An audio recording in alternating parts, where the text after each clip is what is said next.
Con el gusto de siempre los saludamos y por supuesto le damos la bienvenida a una nueva edición de Agenda Abierta, un programa muy especial porque bueno, estamos en la semana en la cual se cumplen 3 años de pandemia, hay movimientos importantes en la cúpula del Ministerio de Salud Pública, lo hubo en otras direcciones departamentales como sin ir más lejos la de Canelones, donde el doctor Diego García toma la misma decisión que el ex ministro a esta altura, doctor Daniel Salinas, de dar un paso al costado cuando se va de alguna manera se opaca la pandemia de COVID-19 en nuestro país. Pero es un momento preciso para pasar raya y reflexionar en torno a lo que nos dejó esa pandemia, lo que sucedió en el mundo entero y en Uruguay, porque no somos la excepción, está claro. Doctor Diego García, gracias por estar aquí, buenas noches y bienvenido. ¿Cómo está? El agradecimiento a ti, Renzo, y a toda la audiencia de una vez más volver a estar juntos. Usted sabe que hoy tenía oportunidad de intercambiar con algún médico, colega suyo, el doctor Alejandro Fischel, director del Hospital de Pando, y él decía, yo creo que ese 13 de marzo de hace 3 años atrás pasó a la posteridad como una fecha clave, donde cada uno se acuerda dónde estaba, qué estaba haciendo, cuándo se declaró la emergencia sanitaria en este país. ¿Qué estaba haciendo usted, por cierto? ¿Y qué pensó cuando se hace una conferencia de prensa y se dice, bueno, llegó el COVID? Totalmente.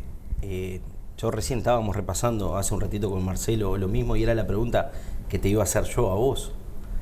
¿Qué estabas haciendo en ese momento? Yo me acuerdo claro que justo me había tocado estar certificado porque estaba con una tendinitis. Y la verdad que fue un momento que ya habían terminado la escuela, los niños, y era que se cortaba todo, y el país como que se separaba, y se terminó parando. La verdad que fue un momento de incertidumbre, un momento también de incredulidad, y un momento de cómo tener que prepararnos para lo que se venía, que la gente no sabía y nosotros tampoco. Y como médicos, a pesar de lo que se venía viendo a nivel mundial, hay que recordar, parece tan lejano, pero a la misma vez tan cerca, que mirábamos los informativos y en España y en Italia decidían a quién ponerle un ventilador y a quién no, porque no había. La verdad que fue un momento de mucha incertidumbre. ¿Vos qué estabas haciendo? A mí me pasó algo, a nosotros nos pasó algo muy particular. Con un compañero le hicimos una nota a una doctora, no importa quién, pero se la hacemos sobre el mediodía. Y bueno, esta doctora sí dice que se estaban tomando ciertas acciones contra el COVID, pero le quita dramatismo, ¿no? Dice, bueno, vamos a tener el COVID, va a ser como una gripe más, no pasa nada. Y a las 5 de la tarde, cuando el presidente da la conferencia, 5 o 6 de la tarde, y ahí la doctora nos llama y nos dicen, muchachos, no vayan a sacar esa nota, por favor, ¿no? Nosotros estábamos trabajando, y estábamos trabajando inclusive en el caso, ¿no? O sea, en el tema. ¿Se acuerdan que fue en Salto el primer caso? La gente estaba en las termas, fue todo un tema ese momento. Yo entiendo que acá estamos charlando con el diario El Lunes, ¿no? Pero hoy mirándolo en retrospectiva, ¿se tendría que haber obligado a vacunar? Mirando con el diario El Lunes, hay algo que tiene que quedar claro, que el Uruguay no se había preparado y las autoridades que estaban en el momento, acuérdense que ni siquiera teníamos los test, no habíamos evaluado el contexto internacional de cómo venía esta pandemia, ¿no? Hay que recordar eso, que 13 días recién había asumido el gobierno y tuvo que enfrentar algo realmente bastante difícil y que todos ahora con el diario del Lumen sabemos lo que fue. Bueno, hoy se conocen algunos pormenores, por ejemplo, que Salinas le transmitió a Arbeleche, quemá los papeles, mirá que viene la mano complicada. Sí. O sea, por lo menos el ministro sabía a qué nos enfrentábamos, ¿o no? Nosotros como población común... Si el ministro común, le dijo eso a Arbeleche, es porque el ministro sabía. Nosotros como población común, y a mí me tocaba estar en ese momento certificado, pero mi mujer que estaba en el campo de la batalla, mi mujer también es médico, a pesar de lo que habíamos leído, a pesar de lo que habíamos visto, reitero, había una cierta incredulidad y no habíamos tenido el contacto. Tanto fue así que cuando estábamos en momentos de crítica había gente que todavía seguía creyendo que esto no era nada. Bueno, yo creo que hasta ahora hay negacionistas y usted lo sabe, doctor. Ahora puede haber, y siempre va a haber negacionistas. Mire, ahora mire después que se hasta vacunó político, toda la población. Mire que hay diputados que se pegaban una cuchara en la frente. Bueno, ¿O no se acuerda? Usted no se olvide que todo el sistema... ¿Pero se acuerda o no se acuerda de Usted esto? no se olvide que todo el sistema legislativo es simplemente un reflejo de lo que es nuestra sociedad. Porque la gente va y vota a alguien que trata de ser un parecer a lo que son. Bueno, se me escapó Entonces, por la sistema, tangente. Se me escapó por la tangente. ¿Se tendría que haber obligado o no a la vacunación? Ustedes saben que yo siempre fui una persona que fui consciente que para mí en ese momento se tenía que haber solicitado una vacunación obligatoria. Yo no voy a cambiar lo que dije, viendo también y haciendo una evaluación y mirando con el diario del lunes, tengo que decir que la política que utilizó el gobierno fue una política correcta. El de la voluntad. Ahora, yo un esfuerzo de concientización y un esfuerzo grande de todo el sistema de salud para que la gente pudiera entender lo que era la importancia de la vacunación. Concentrémonos en Canelones. ¿Cuándo a usted le ofrecen hacerse cargo de la dirección general y por qué? ¿Cuál fue ese diálogo que tuvo con Salinas? Ahora lo puede contar. Antes había un hermetismo bárbaro en torno a esto, pero ahora lo puede contar. Estábamos en un coqueteo desde el mes de febrero, de que algún cambio se iba a dar en el departamento de Canelones. En ese momento yo pedí hacer una transición correcta, que la verdad, bueno, eso tengo que hablar contigo, bárbaro, impecable. Después empezamos a hablar, bueno, mayo, bueno, vemos, bueno, abril, hasta que un día me llama y me dice, venite ahora. Y cuando llegué fue, venite ahora, golpeo la espalda y bueno, sos el director. La verdad que me agarró imprevisto y fue terminar de decir eso. Me acuerdo que hicimos una nota y cuando se apagaron las luces y quedamos con los funcionarios que había en el momento, en ese momento se trabajaba en burbuja, teníamos funcionarios que por edad no estaban trabajando, estaban haciendo teletrabajo. Lo primero que me dicen, un miércoles de turismo, vamos a contextualizar, jueves y viernes no hay nada, me dice, mirá que mañana en el turno de 12 a 8, a 20 no hay nadie para vacunar en Ciudad de la Costa y tenés 470 anotados en el hospitalito, en la papá. Y ahora, y ahí la salimos a remar, a hablar con gente, a hablar con lo que son los prestadores de salud privados, que apoyaron en ese caso a un prestador de salud público. Y bueno, esa fue la primera, la primera, asumí a las 15 y a las 15:30 estaba ya metido en el arranca la gestión con 5 vacunatorios. 5 vacunatorios, aproximadamente unos 50.000 personas vacunadas. Y terminamos casi con 1,5 millones de dosis dadas y unos 24 vacunatorios, además de unas 30 recorridas que hicimos en todo el departamento en diferentes puntos, donde la ruralidad era fundamental para nosotros. ¿Qué pasó en el medio? ¿Por qué se logró dar el salto? No hay mucho en el medio. Hay que reconocer que en 60 días nosotros teníamos armados los vacunatorios fijos. Bueno, ¿qué pasó? ¿Por qué se logró? Se logró porque pudimos en ese momento articular y comprometer a los prestadores de la importancia y poner de uno 24/7, como tú muy bien sabes, porque mi teléfono es un teléfono que lo tiene todo Canelones. Y se me llamaba a cualquier hora y gente que uno no conoce y que sigo sin conocer y estuvimos trabajando en el tema. A ver, vamos a ver, Renzo, sin ponernos cocardas que no nos merecemos, porque estamos hablando del pasado y la verdad ahora, que siempre es bueno hablar del porvenir. Lo importante de esto, Renzo, es que hubo un compromiso, una articulación política y algo nuevo, ponerle un liderazgo diferente en salud. ¿Cuántos diputados por Canelones de todos los partidos acompañaron esta iniciativa? No sé cuántos hay, Renzo. Capaz que vos me podés. Pero hubo algún político de su partido y de otro partido que se arrimaron y dijeron, acá ponemos el hombro, ¿qué es lo que necesitas? Mi amigo, el día que yo asumí, hubo un diputado que estaba ahí al firme, que era Walter Servini. En el momento ¿Y el resto? Porque mire que yo le digo lo que estaban. La bancada es enorme de Canelones. Y no la conozco toda. O sea que hubo gente que brilló por su ausencia. Pero la vida es así, mi amigo. Usted se tiene que preocupar de que las cosas salgan. Está bien, pero salimos de esto. ¿Y presiones? ¿Hubo políticos que llamaron para pedir favores? ¿A qué te referís con favores? Y vacuname a mí, o vacunar No, a yo no este puedo, barrio, no. o vacunar... Capaz que un amigo me llamó para agilitar algo. Alguna vez me llamaste, Renzo. Políticos. Bueno, yo soy un futuro político. Yo no soy político. De un futuro político. Políticos. No, nunca hubo de ningún partido, ni de ningún lado, y saliendo de la chanza que acabamos de hacer, nadie que a mí me presionara para vacunar a nadie, porque además no lo podíamos hacer. ¿Usted se acuerda que había que agendarse? Esto es un sistema cerrado. Y un sistema que además que nosotros éramos veedores de que las cosas se hicieran como se tenían que hacer. Acuérdese que venían las vacunas en cuentagotas. No teníamos todo el pool. Me acuerdo también que algunas se echaron a perder por mala gestión, ¿no? Eso es un tema de la lucha antituberculosa. Sucedió en Canelones, donde el Ministerio de Salud Pública, y lo voy a decir porque sabes que lo he dicho siempre, donde no creo que la dirección anterior tuviera nada que ver. Y donde además se salvaron algunas. En Barros Blancos. Y capaz que sí.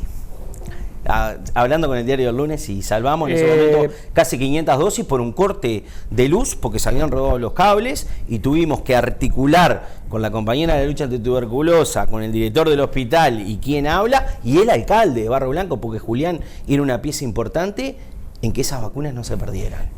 Cuando teníamos un sistema preparado para que si en algún momento llegara a suceder eso, porque fue de lo que tuvimos que armar, tener un lugar de backup para poder dejar las vacunas. Doctor, cuando arranca esa franja de letalidad que fue tremenda.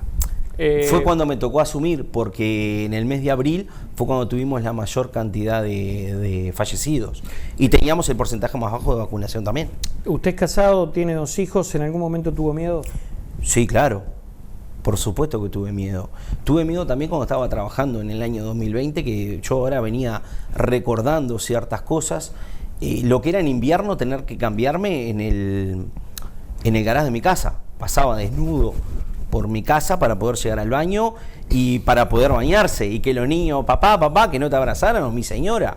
Y hacía frío y teníamos que andar así. ¿Se acuerda que había que dejar la ropa aparte? Y uno tenía que llegar y tenía que bañarse. Y eran todas las medidas que se pedían. Además, la rueda de los autos, me acuerdo que le poníamos. Y ese temor, ese miedo, ¿no llevó a cuestionarse el cargo y decir, bueno, hasta acá llego, renuncio? Yo le estaba hablando como médico. No. A mí el miedo a lo que estábamos viviendo y la asunción del cargo, no. Es más, creo y estoy convencido de que asumí el cargo por la responsabilidad que estaba viviendo nuestro departamento y el país en ese momento.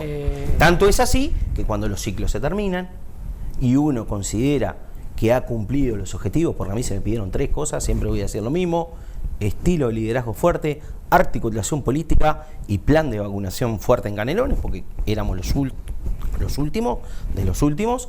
Bueno, siempre voy a decir lo mismo, el tema de la vacunación quedó demostrado, y bueno, una vez que se cumplieron y que después vinieron los otros objetivos y que trabajamos en otro tema que era importante, tratamos de dejar el barco en la mejor posición, en puerto seguro, me retiré.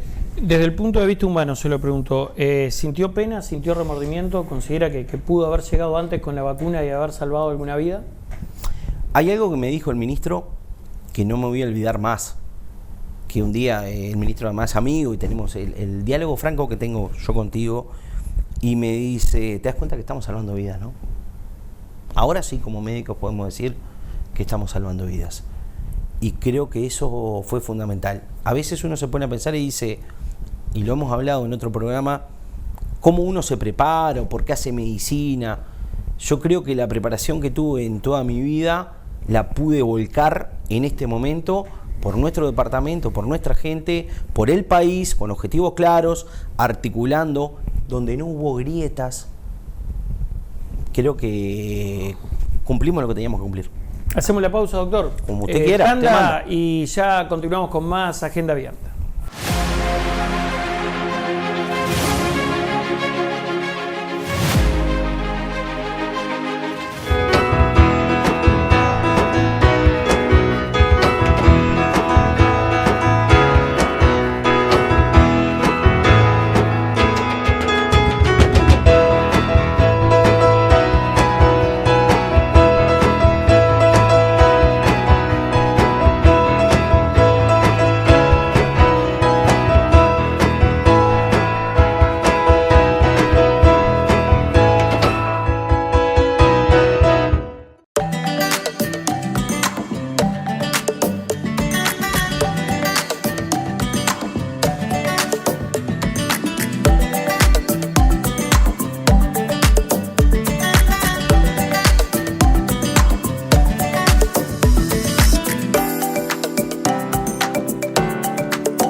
Seguimos con esta agenda abierta y recordando lo que fueron 3 años de pandemia en nuestro país.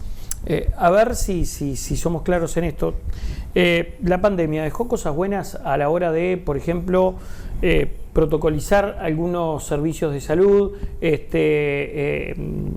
tomar ciertas medidas. ¿Se puede decir que dejó enseñanzas? Yo creo que en lo asistencial, doctor. Toda amenaza tiene que ser tomada como oportunidades. Hubieron oportunidades de demostrar que el sistema de salud uruguayo, que tiene más de 100 años, un sistema nacional de salud, no el sistema nacional integrado, que tiene mucho menos años, pero el sistema nacional de salud uruguayo realmente era fuerte y realmente estaba arraigado en nuestro país. Lo que sucedió nos dio la posibilidad como sociedad de, cuando ponemos objetivos claros y trabajamos en el bien mayor sin mirar las chacritas, salimos adelante. A nivel del sistema de salud, demostró la importancia de lo que son los funcionarios de la salud. En todos los puntos, en todas las funciones, en todas las actividades, no solamente el médico, sino todos los funcionarios de salud. Creo que lo que vivimos nos dio la posibilidad de, como seres humanos, darnos cuenta cuáles son las prioridades que uno tiene que tener y qué realmente debe valer en el ser humano. Eso ya depende de nosotros. Hace poco, un rato antes de entrar, estaba hablando con Gabriela, la muchacha que trabaja acá, en la parte de la que te hace todo, Renzo, de la importancia de que como ser humano nos dio la posibilidad de realmente parar la pelota y reflexionar, pero ya depende de cada uno. Si andar siempre corriendo la liebre o realmente de darse cuenta que nos tenemos que dar tiempo a disfrutar, nos tenemos que dar tiempo a la familia. Siempre andamos persiguiendo el peso porque nos sucede a todos, no importa en lo que trabajemos, y siempre decimos, bueno, si tuviera un trabajo mejor, bueno. Ahora, si no tenés salud, realmente no podés hacer nada. Y darle el valor a la salud, el valor a la familia, que realmente, desde mi punto de vista, capaz que estoy equivocado, le tenemos que dar, creo que es fundamental después de lo que vivimos. Pasó la pandemia, da un paso al costado. La pandemia no pasó, seguimos todavía porque todavía... Pero la parte tal vez más fuerte, más complicada, más compleja, usted da un paso al costado en la dirección. ¿Y qué está haciendo ahora? En este momento estoy terminando de armar mi cronograma de actividades, volviendo a lo que es el trabajo privado, como médico, como especialista en otras oportunidades de otorrinolaringología, y bueno, estamos en eso. ¿Y volviendo a la actividad? Políticamente, digo, porque siempre lo dije. Usted ingresó allí por una convocatoria específica de Salinas. Del ministro, sí señor. Pero usted es colorado. Sí señor, lo hemos dicho, creo que no hay nadie que no sepa que soy colorado. Pero no ingresa por cuota política partidaria. No, ingresé con el respaldo de mi partido, porque la verdad el cargo de Canelones era un cargo de Partido Colorado y tuve el respaldo. No fui la persona seleccionada, si querés decirlo así, fui seleccionado por el ministro porque consideró que para el momento crítico que estaba viviendo nuestro departamento, yo era la persona que iba a lograr los consensos necesarios para salir adelante. Ahora, momento, repasemos. Ingresa por el ministro, tiene el respaldo del Partido Colorado, le sale muy buena la jugada, hay que decirlo, porque logra en el momento más complicado llevar adelante una buena vacunación, etcétera, etcétera. ¿El Partido Colorado no capitaliza ese logro? Mire, a mí me gustaría que... ¿Pero se entiende la pregunta? No, yo lo entiendo, pero bien. No me lo pregunté. ¿Nadie lo llamó? ¿Sanguinetti no lo llamó? No sé, algún integrante de su partido y le dijo, el triunfo es de todos. A ver, Sanguinetti como secretario general, cuando cumplimos un año de gestión, me acuerdo que hizo hasta un video reconociéndonos lo que fue el trabajo. Como secretario general, no de sectores, sino a nivel de partido, como persona máxima que todavía lo sigue ejerciendo. Por supuesto que hablo cuando tengo que plantear algún tema político que yo considere que es de interés para la ciudadanía. Ahora, me gustaría que preguntaras, no a mí, a ver si en algún momento el doctor García o Diego García utilizó como plataforma o hizo del cargo de gestión que estaba desempeñando algo a nivel político o se desvirtuó. No, yo traté de llegar neutro, porque cuando uno tiene una responsabilidad de gobierno y además tiene que tener una ética y una transparencia de gobierno, no anda haciendo política ni politiquería con la salud. Cuando yo termine el ciclo, me retiro. Tú me preguntas ahora qué estoy haciendo a nivel político. Lo dije antes, lo digo ahora y lo seguiré diciendo. Para mí, el cargo que desempeñé no era una plataforma política para yo el día de mañana decir, voy a ser diputado. No, para nada. Trabajo internamente en la organización de mi partido. Considero que el partido tiene que tener una reorganización, tiene que volver a las bases. Tú que sos el padre de lo que corresponde, vamos a poner el padrino de lo que es el Frente Colorado Popular, como tú lo bautizaste. No me vayas a robar el nombre. No, pero vamos a decirlo. Por favor. Porque esas conversas internas que tenemos, este Frente Colorado Popular, el cual... Canario. No se olvide el Canario lo circunscribe a Canelones. Eso me lo dijo un médico amigo. Bueno, pues eso se circunscribe a Canelones, mi amigo. Hay que largarlo un poco más amplio. Pero está trabajando en política, de verdad, y hablando muy en serio. Sí, la organización. Sigue trabajando. Considero que el partido, en la circunstancia en la que está, y mucho más en Canelones, tiene que tener una reorganización donde vuelva a las bases, crezca realmente desde el pie, tengamos esa base que pueda hablar con los dirigentes. Está en nuestra carta orgánica, está estipulado, hay artículos de lo que es la base del partido, y hay que volver solamente a la esencia, no hay nada que inventar. Ahora, diría don Tomás Berreta, son los centros ciudadanos, los centros civiles, los centros de formación de república. Tenemos que volver a nuestras raíces, nada más. No hay que inventar nada, hay que revitalizar. Y usted sabe que cuando empieza a leer la historia, y a mí me gusta leer la historia, mucho más historia política, el partido cada pocos años tiene este nuevo renacer de volver a reorganizarse y a las reestructuras, porque a nadie le gusta vestirse con ropas ajenas, a pesar de que en política hay mucha gente que ama vestirse con ropas ajenas, porque uno trata de tener su identidad propia. ¿Esa gente está en la coalición o está en la oposición? Está en todos lados, porque vestirse con ropa ajena es por todos lados. Pero uno tiene ideas y valores propios. ¿Usted siente que hubo gente que se vistió con ropa suya cuando usted hizo la gestión? No, yo le estoy hablando con ropa ajena desde el punto de vista ideológico, de ideas y valores, y de formas de trabajo, y de formas de concebir el Uruguay. Bueno, a veces también la responsabilidad de quien deja la ropa para que se la lleven, ¿no? A mí me gusta cuidar mis cosas. Por eso que salimos a defender lo nuestro. Pero hubo gente del Partido Colorado que no lo cuidó. Históricamente. No es nuevo. Usted va dejando banderas en el suelo, como decía Luis Valle, y en algún momento alguien va a venir a levantarlas. La pregunta es si uno lo levanta porque realmente cree en las convicciones de lo que está, o si usted lo levanta para ser marketinero. ¿Y quién levantó esas ropas? ¿Cabildo? ¿El Frente Amplio? ¿Quién las levantó? Todos, mi amigo. El sistema político entero va levantando y se va vistiendo de las ropas que usted va dejando. Ahora, yo hay algo que lo hablamos hace poco con una serie de compañeros. Antes de salir hacer algo a nivel político, primero tenemos que saber lo que somos, en qué creemos, por qué lo somos, qué nos une como organización. Y le aseguro que cuando usted ve en la Carta Orgánica, mire que hasta en el Congreso Ideológico que se hizo en el 2012, que se revitalizó, hay ideas y valores que son compartidos con todos los partidos políticos. Lo que pasa es después, cuando usted llega a la realidad. Estamos hablando de que el Partido Colorado le gusta, que no le guste, le rechine o no le rechine. Es un partido liberal, progresista. ¿Le ofrecieron cargos? Sí. ¿Después que puso a disposición el de la dirección? Sí, me ofrecieron la posibilidad de conducir otro tipo de organización. Ese cargo. Y el ministro, el subsecretario, me ofrecieron otras responsabilidades después de la lucha antituberculosa, pero consideramos que era un ciclo que para nosotros había terminado, objetivos que se habían cumplido, y bueno, siempre nos gusta volver a lo que somos, que es médico. Yo no soy político, y ahí es donde está la diferencia. Respeto mucho a los políticos, porque realmente es una profesión, es un trabajo y son personas que se forman para ser políticos.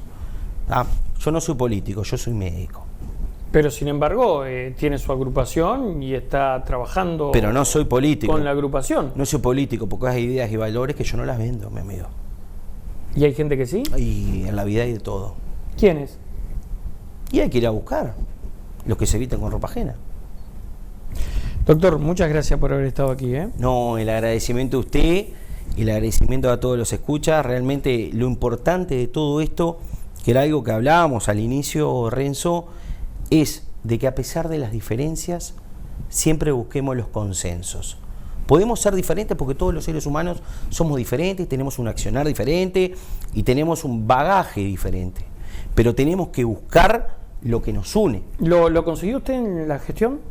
¿Consiguió el consenso? ¿Consiguió la articulación? Sí, yo me siento que lo conseguí. ¿Por qué dice que sí? Porque siento que los objetivos, cuando pasamos raya al terminar de lo que fue la vacunación, que era lo más importante, todo el mundo se comprometió, gente de todos los colores se comprometieron. Entonces cuando paso raya digo, bueno, logramos la articulación. ¿Por qué? Porque trabajamos en objetivos que eran comunes y porque había cosas primordiales. Qué lástima que apenas empezamos a estar un poquito mejor, se empezaron a dividir las aguas. Porque, y a eso es lo que iba, podemos ser diferentes. Yo tengo unas ideas, valores, tú tienes otro, porque además los seres humanos las tenemos. Pero hay cosas que nos unen. ¿Por qué vamos a estar peleándonos, insultando, diciendo mentiras? O dejando en duda frases, palabras, de que no tengan una base de realidad. Yo entiendo muy bien lo que es la pasión y la razón. Ahora, cuando la pasión nubla la razón, ahí se terminó todo. Y es lo que la gente tiene que trabajar, Renzo, pero como sociedad. No busquemos las cosas que nos dividen, busquemos lo que nos une. Por supuesto que es lo más difícil. ¿Acaso uno no tiene un familiar? Mire, yo en mi familia tengo blancos más blancos que los que capaz que tienen cargo en el Palacio Legislativo. Vengo de una línea de mi abuela que es herrerista, zaravista, y es mi abuela y la adoro. Tengo línea por parte también de mi familia que son gente del frente, y ¿sabe qué? Nos queremos porque somos familia y porque hay valores que trabajamos en común. Nos reímos, bromeamos, pero tenemos cosas en común que tenemos que trabajar. Yo vengo de una familia donde mis dos abuelas, tanto por la línea de padre como por la línea de madre, eran limpiadoras. No me tengo que ir muy lejos para encontrar que venimos de donde vengo. ¿Y sabe qué? Un nieto de dos limpiadoras llegó a ser un director departamental. Eso es vallismo y eso es Partido Colorado. Cuando lo perdemos, tenemos que salir a buscarlo. García, gracias. El agradecimiento. Hacemos una pausa y luego continuamos con más Agenda Abierta.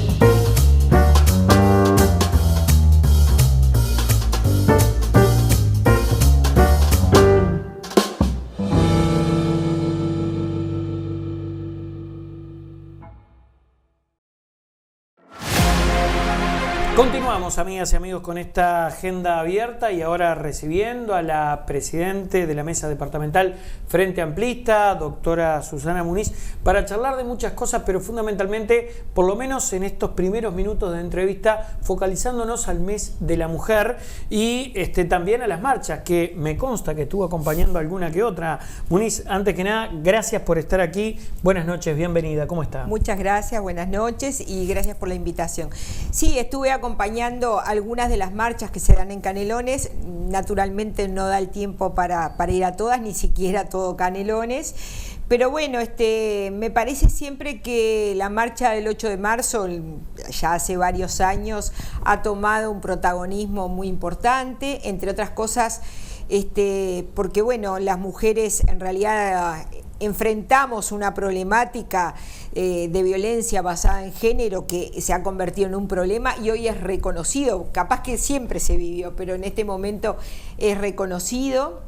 Por otro lado, creo que las mujeres se han hecho conscientes de esto, la participación de las mujeres jóvenes, las niñas, adolescentes que también participan de la marcha, y bueno, los reclamos que año a año se vienen suscitando en cuanto a, obviamente, políticas contra la violencia basada en género, el lugar de las mujeres, la equidad en muchos aspectos, las políticas sociales y bueno, en este año además se agrega el tema de la reforma jubilatoria que afecta especialmente a las mujeres. A ver, ¿cómo es eso? ¿Por qué considera usted que afecta a las mujeres la reforma previsional? Algunos de los aspectos tienen que ver con las pensiones por viudez, ¿verdad? Ustedes saben que las mujeres menores de 50 años que quedan viudas, ahora se les retira esa pensión en un plazo, dependiendo de la edad que tenga, en 1 año, 2 años, 3 años. Esto es preocupante, ¿no? Yo venía conversando con una amiga que quedó viuda a los 50 años, pero que tenía hijos de 16 años. Dice, menos mal que no me tocó en aquel entonces una reforma jubilatoria como esta, porque yo no hubiera podido si no criar a mis hijos. Pensemos ahora, ¿no? En esta semana, por ejemplo, que hombres jóvenes en la construcción, por ejemplo, han habido muertes. Las compañeras de ellos, sus hijos, en un plazo que el 1 de abril está justamente, estas cosas están retirando las pensiones. Entonces, yo creo que es preocupante. Justamente sigue siendo una reforma además que esto precariza la vida de las mujeres que ya estaban precarizadas. El Frente Amplio ha planteado objeciones, particularmente en este punto. Sí, sí. Ha planteado objeciones en este punto. O sea, en términos parlamentarios, lo digo, políticamente. Sí. Ustedes saben que ahora la discusión está en diputados. Sí, claro. Sí, presenta objeciones en estos aspectos. A ver, el Frente Amplio, si hay algún artículo que en algo beneficia, lo va a votar, pero en general no está conforme con esta reforma jubilatoria, eso ha sido expresado así. Yo quiero después referirme al tema reformas, pero no me quiero escapar del mes de la mujer. Usted es política, ocupó cargos de relevancia en periodo frente amplista, obviamente es militante también. ¿Le costó ingresar al ámbito político, Muniz? Sí, yo creo que sí, que en realidad las mujeres en el ámbito político... ¿Y de qué manera le costó? Claro. ¿No? O sea, ¿qué fue lo más difícil para usted? A ver, yo creo que en el momento de ingresar al ámbito político, yo en realidad empiezo a militar en el año 83, era un año muy efervescente para recordarles a todas y todos, era el año justamente donde se buscaba la salida democrática, nada más ni nada menos. Y ahí en realidad eran todas las muchachas y muchachos ingresábamos a militar. Época de facultad para usted, me imagino. La época de facultad, ahí no era tan difícil, pero luego después... ya de adulta, militar es difícil para las mujeres, entre otras cosas, militar, por ejemplo, mujeres con hijos chicos, con muchas horas de trabajo, es difícil. Después acceder a determinados lugares es difícil, a determinadas responsabilidades es difícil, no solamente en el ámbito político, también en los ámbitos laborales, ¿no? Yo me acuerdo, yo vengo de una generación en la medicina, por ejemplo, que prácticamente no había mujeres cirujanas. Y aún hoy, hasta el día de hoy, son más los profesores, cuando en realidad es una facultad de la que egresan más mujeres que varones, son más profesores que profesoras. Pero eso es, como ustedes le llaman, el techo de cristal, una barrera invisible que se da tácitamente, es como que existe un corporativismo que no sale a la luz, pero existe, o se da de manera discriminatoria, dura y fría. ¿Se entiende la pregunta? Sí, bueno, yo creo que son discriminaciones igual, ¿no? De alguna manera aparecen... Claro, pero tal vez en algunas actitudes queda más expuesto a la superficie y otras no tanto. Sí, yo creo que hay en algunas situaciones que quedan bien expuestas. y hay otras que son los famosos techos de cristal que parecen como más difícil de alcanzar. Sin embargo, tú mira, yo te decía, egresan más mujeres que varones en la Facultad de Medicina.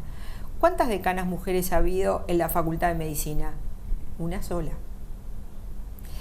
¿Cuántas profesoras hay y cuántos profesores? Es mucho mayor la proporción de varones al día de hoy inclusive que de mujeres. Esto por decírtelo en mi ámbito de trabajo, donde es claro justamente que hay una feminización del lugar de trabajo. Hay más, también más jefes de clínicas, hay más hombres que acceden, por ejemplo, a los puestos mejor remunerados. Cuando hay mujeres que en realidad bancan las guardias, están en un montón realizan los mismos trabajos que los varones. Sin embargo, a la hora de quienes son más reconocidos, en general son los varones. En la ciencia hay todo un capítulo, Mujeres en Ciencia, hay todo un trabajo sobre el género en este sentido, de cuántas mujeres han sido reconocidas, por ejemplo, con premios Nobel o con determinados premios científicos con respecto a los varones. Y es mucho mayor la proporción de varones que la de mujeres, inclusive más. Hace unos años atrás se hizo un trabajo con afiches donde se ponían algunos dibujos de científicos varones y científicas mujeres.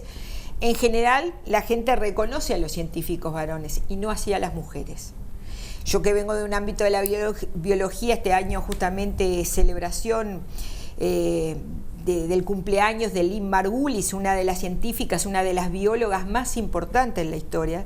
Sin embargo, seguramente quienes no se dedican al ámbito de la biología, Lynn Margulis es casi desconocida. ¿Cómo se combate esa discriminación invisible, visible por momentos desde la política, desde su rol, por ejemplo, o desde su profesión, desde la medicina? Sí, yo creo que acá tenemos que unificar todos, ¿no? Pero de alguna manera la política es la que puede viabilizar todas estas discriminaciones que se dan en los ámbitos científicos, en el ámbito de la medicina, en los ámbitos yo qué sé, de todas las profesiones. Seguramente lo haya también en el periodismo, por lo menos yo he leído que también existe, en los distintos trabajos. Bueno, yo creo que lo primero de todo es tratar de unificar esos reclamos. La política lo que sí ayuda es a pensar algunas estrategias, muchas veces que se concretan en leyes, en políticas sociales. Y bueno, creo que en ese sentido Uruguay ha avanzado, pero sin embargo Uruguay sigue siendo uno de los países con menor representación parlamentaria de las mujeres. Entonces, tenemos retrasos, a pesar de haber sido un país vanguardista en muchos aspectos, ¿no? Uno de los primeros países que aprueba el divorcio por voluntad de la mujer, por ejemplo. El voto femenino. El voto femenino, exactamente. Sin embargo, bueno, algunos años no han sido en vano, ¿no? De patriarcado, dictadura. También la invisibilización, ahora que estamos hablando, ayer fue el día del expreso y expresa política, la invisibilización muchas veces del rol de las expresas políticas, de las políticas, de las mujeres, en los momentos de la dictadura, tanto en la clandestinidad, en la cárcel, en los distintos ámbitos, también sucedió. Y creo que en este momento las compañeras están tratando de revertir esto. Hace unos días... Bueno, la causa de los vagones, ¿no? Ahí está. ¿Qué reflexión realiza en torno a esto, doctora? Bueno, yo una enorme satisfacción en el sentido de que hay justicia. Hay quienes dicen que, que capaz que la sentencia fue corta para algo tan atroz, para crímenes tan atroces. Bien, yo no voy a cuestionar eso, pero sí quedó demostrado que hubo terrorismo de Estado contra estas personas, queda demostrado de parte de quienes sucedieron estos hechos, y por lo tanto en ese sentido la satisfacción de las víctimas en cuanto a que nunca se rindieron. Para cerrar, ¿el uruguayo está en condiciones de tener una mujer presidente? Yo creo que sí. De hecho, las encuestas así lo dicen, ¿no? ¿Qué dicen las encuestas? Bueno, justamente que a la mayor parte de las y los uruguayos les parece bien una propuesta con una mujer presidenta. yo creo que, bueno, más allá de los nombres que puedan haber, que figurar en danza, está claro que hay mujeres que han tenido papeles protagónicos relevantes, que lo siguen teniendo y que tienen capacidad para esto. Muniz, hacemos una pausa, ¿le parece? ¿Cómo no? Y luego charlamos, tanda y ya regresamos.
Seguimos con esta agenda abierta y ahora analizamos temas políticos, ¿le parece?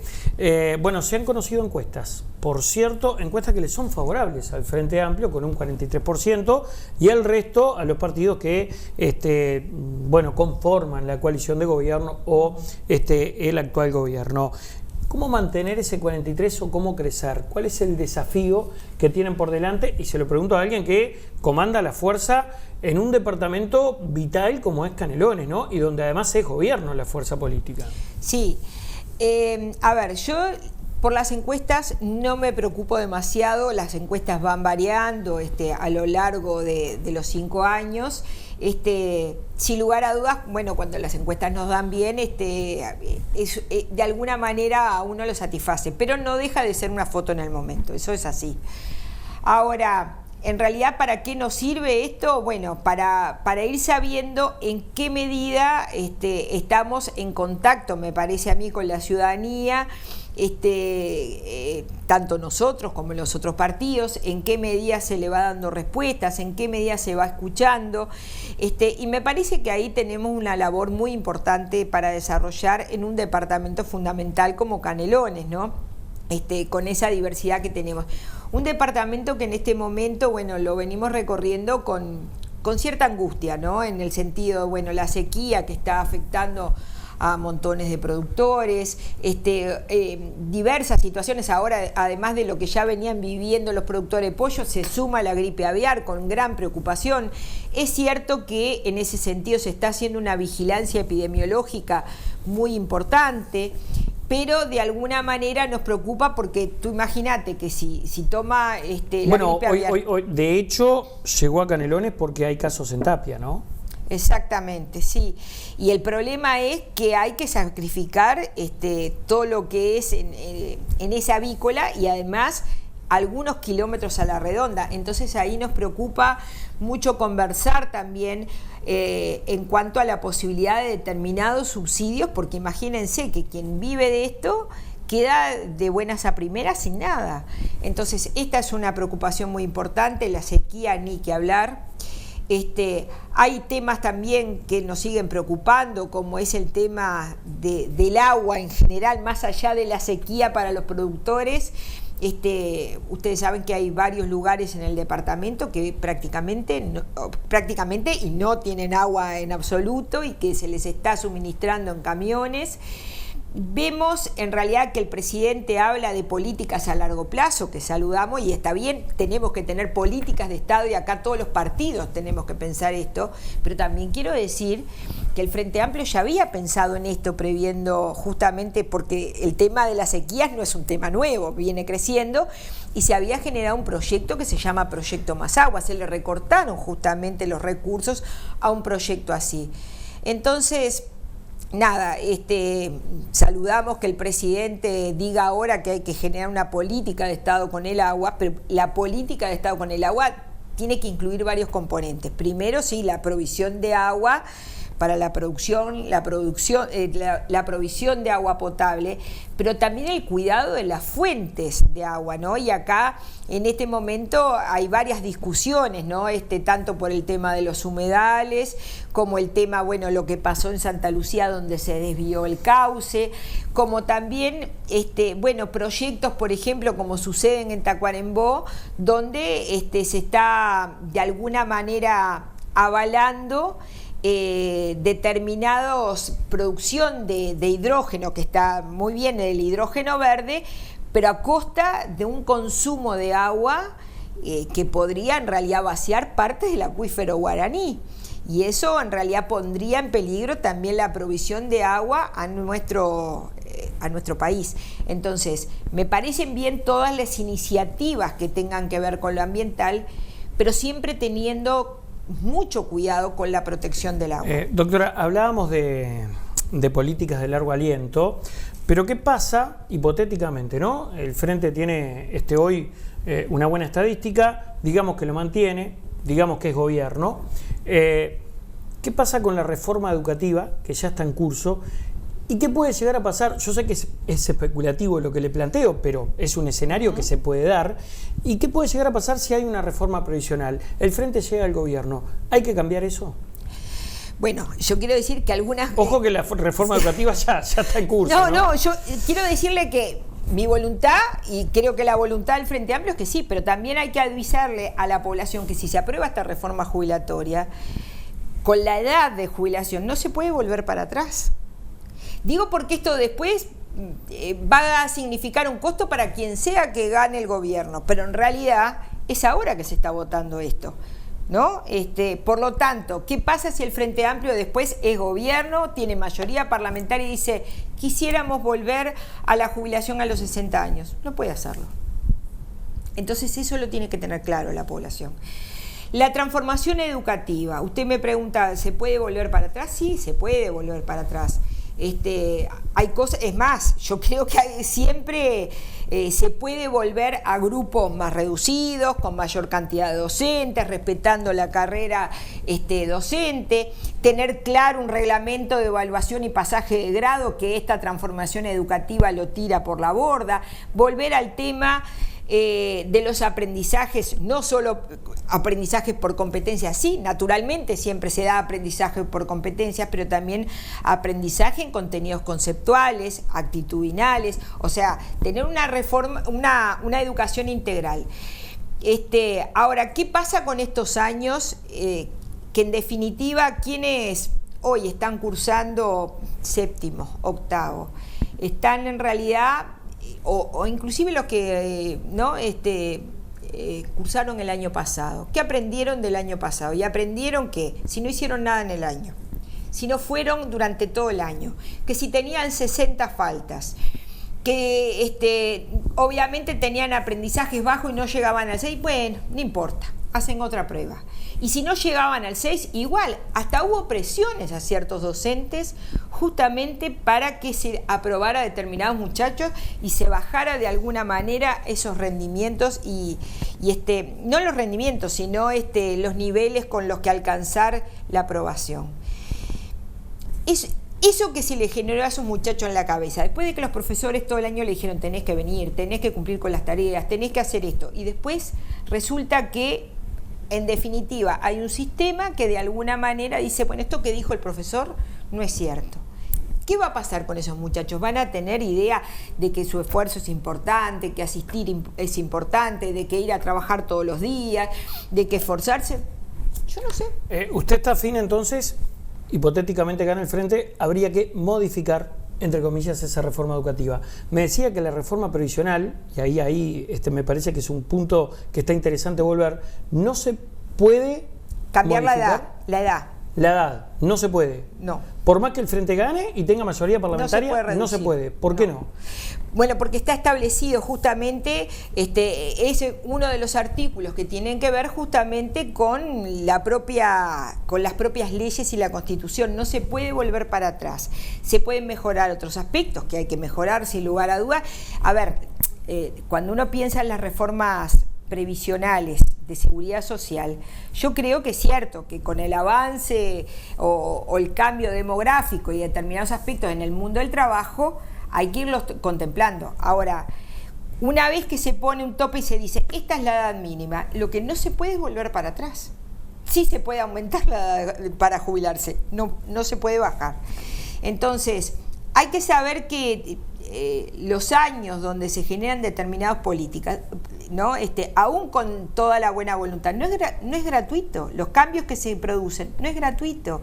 Y después, muchas veces, volver a generar determinados cambios en beneficio de la ciudadanía, y así estuviéramos todos de acuerdo, no es posible. Para cerrar, 3 años de pandemia, fue noticia justamente que Salinas se retira, toma su lugar la doctora Rando, pero la pregunta es, ¿qué reflexión realiza usted en torno a el tratamiento que se le dio por parte de nuestro gobierno a la pandemia, a nivel país y a nivel Canelones? Porque bueno, usted ha recorrido más de una vez Canelones. A ver, yo creo que la pandemia, primero que nada, fue una situación, no fue inédita, ni es la primer pandemia, ni va a ser la última pandemia, eso lo quiero decir, ¿no? El propio genio viral tiene que ver con eso, y los chinos, por ejemplo, están acostumbrados que cada tantos años les toca una pandemia por la cantidad de personas que son, porque tiene que ver también con la densidad poblacional. Ustedes saben que ellos han tenido situaciones de gripe aviar que ha afectado seres humanos, de gripe porcina, de las propias gripes muchas veces generan aislamientos, pero esta fue una pandemia un poco diferente en cuanto a que fue de verdad una pandemia que no afectó a un continente, sino afectó todo el planeta. Acá yo creo que hay varios aprendizajes que se sacan. La primera cuestión es que por suerte Uruguay lo afrontó con un sistema nacional integrado de salud bien preparado, con una comunidad de científicos que estaban formados y que tenían su lugar en la investigación, con un sistema de vigilancia epidemiológico también muy importante y bien desarrollado. Entonces esas cosas ayudaron mucho, creo que ayudaron mucho. Creo que el gobierno al principio tuvo la inteligencia de escuchar justamente al GACH, de generar ese GACH y escucharlo. Pero lo escuchó hasta determinado momento y ahí hubo un quiebre. Entonces, hoy es maravillosa la propaganda y dicen que Uruguay fue de los mejores países en su desempeño, y tienen que saber que la OMS nos de alguna manera, en los informes de la OMS dice que somos el tercer o cuarto país con mayor tasa de mortalidad por número de habitantes. Entonces, tan maravillosos no somos. Algunas cosas hicimos bien, otras hicimos mal.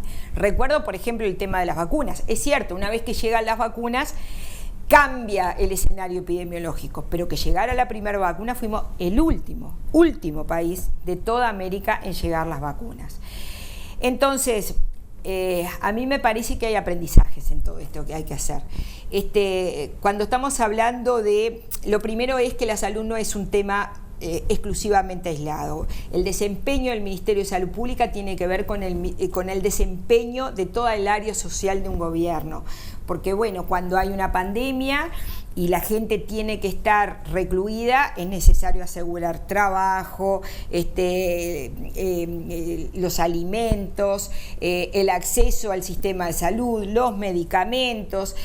Hay un montón de cosas que tienen que resolverse y que no las tiene que resolver exclusivamente el Ministerio de Salud. Ahora, parece ser que acá la pandemia estuvo resuelta en parte por el Ministerio de Salud y después por una agencia de publicidad que dijo que éramos maravillosos.